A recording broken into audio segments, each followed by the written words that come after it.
Hey guys, may gabi kainit sa Madrid, Mindanao guys.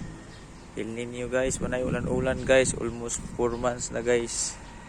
Grabe kang kainit guys oh. Ito yung inita.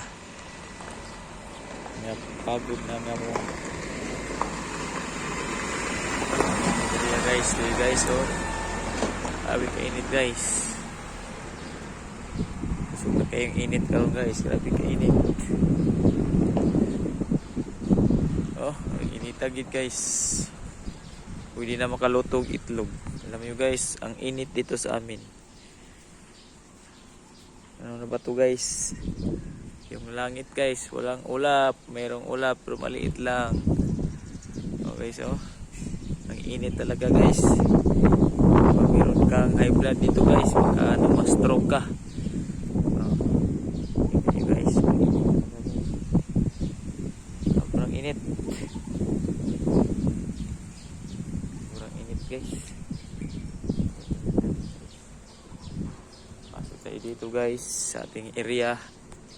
Maglilinis tayo doon guys sa ibabaw para meron tayong gagawin ngayon. Okay guys, init talaga guys.